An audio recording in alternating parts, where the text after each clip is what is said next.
Bill butt-fucking Maher.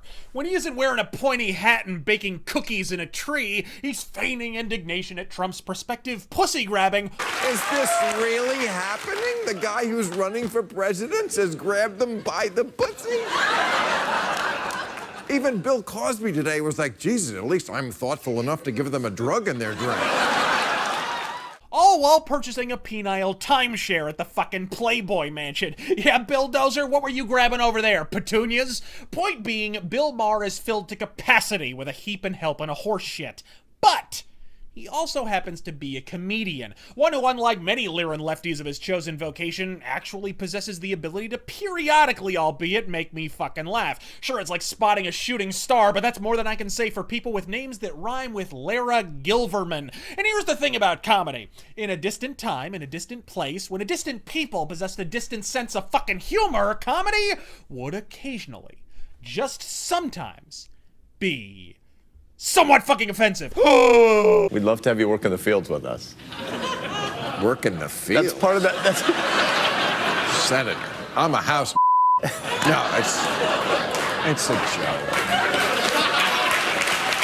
A torrent of criticism was unleashed at the comedian whose brand is being politically acerbic and outrageous. Many taking to Twitter to express outrage and call for Maher's removal from HBO, tweeting, "Bill Maher has got to go. There are no explanations that make this acceptable." You cannot allow anyone to act like there's anything funny in any context about using that word.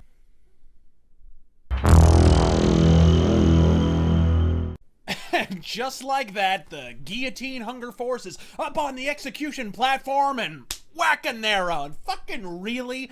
48 fucking hours ago, you were shrieking at Mariah Carey, dog whistle pitch, that Kathy Griffin didn't do nothing and there's no line in comedy. Then Bill Maher unleashes the crack-a-crack and suddenly you're the town elders from fucking Footloose? Better put that goalpost on fucking wheels there, Grease Lightning. Maher devotes literally years of his life to being a disingenuous douche canoe running interference for an Obama administration that knows the precise consistency of the corn kernels in my turds, but this is what sets you off. Humorous satirizing of a centuries-old racist colloquialism. You know, for a political party that desperately aspires to recreate the 90s, you sure as shit shrink for the faintest utterance of the slur that, thanks to gangster rap, served as the unofficial fucking watchword for the decade in question. So wait, Spike Lee can devote 9 exhaustive whitey-hating master volumes to precisely why it's our word and how we've co-opted it into a black power expression, but the minute the very same word is uttered by a Semitic lawn gnome, these very same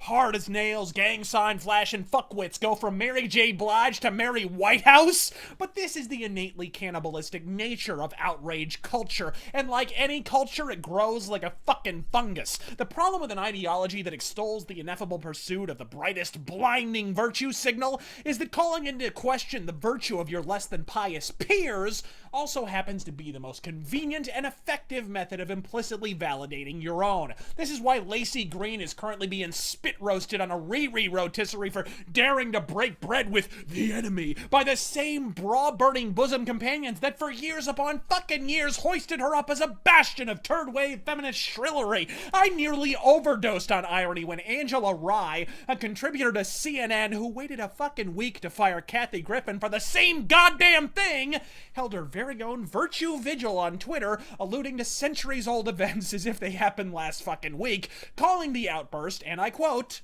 "a painful reminder of the atrocities that happened on plantations, a reminder that Massa could have his way with slaves without regard for permission because we were deemed as property," describing it as, quote, "not a joke," and capping it off with Old Faithful, "we gave birth to y'all." Timely indeed, considering this past week, scientists published findings suggesting that Africa was not in fact the cradle of civilization.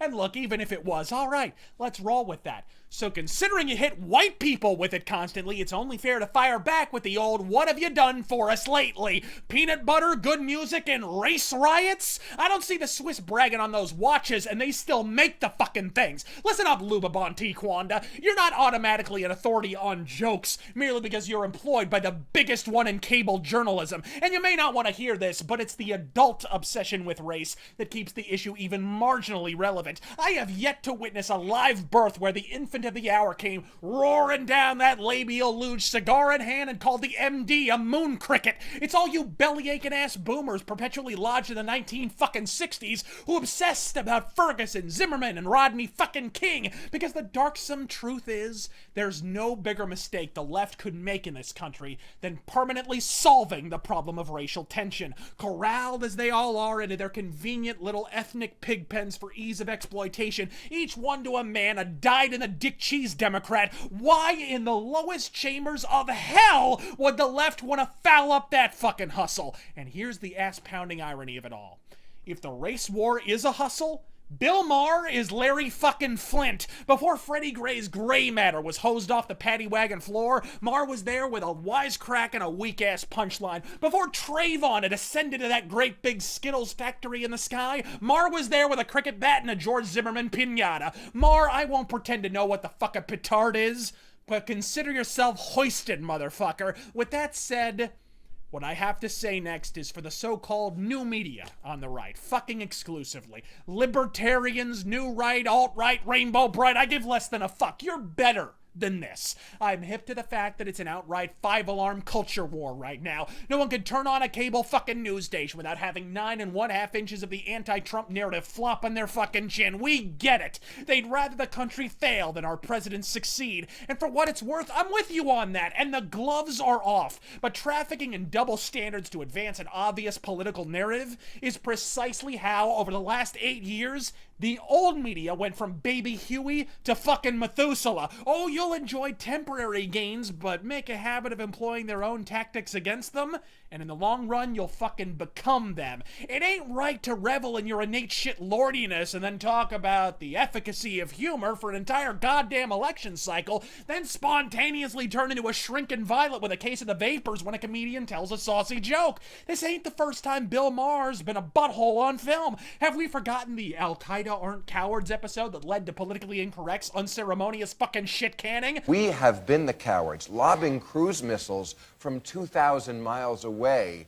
That's cowardly. That is a Staying in terribly- the airplane yes. when it hits the building. That is Say a what you want terribly- about it, not cowardly. But by the same token, never forget, it was a conservative stand-up comedian who came to Bill Maher's aid. Well, people always talk about PC and they throw the term out like... But they always throw it out just like it's a good party chat conversation. But really, don't you think at its core, it's really patently dangerous, isn't it? I mean, It's if we extremely dangerous. There's a lot of things in this country that are never going to be solved now because you can't even get near it without all the alarms going off. Right. People are worried about whether we can criticize our government. No. The problem is not that we criticize too much, it's the conformity. Many of you, before accepting the mantle of new media, publicly expressed the perfectly valid sentiment that we deserve a better media. I, for one, fucking concur. So be it! I'm Razor Fist. God fucking speed. I'm black, y'all, and I'm black, y'all, and I'm blacker than black, and I'm black, y'all, and I'm black, y'all, and I'm black, y'all, and I'm blacker than black, and I'm black, y'all. I'm blickety black, blacker than black, black, I'm blacker than black, yo, because I'm black and I'm black. That's racist!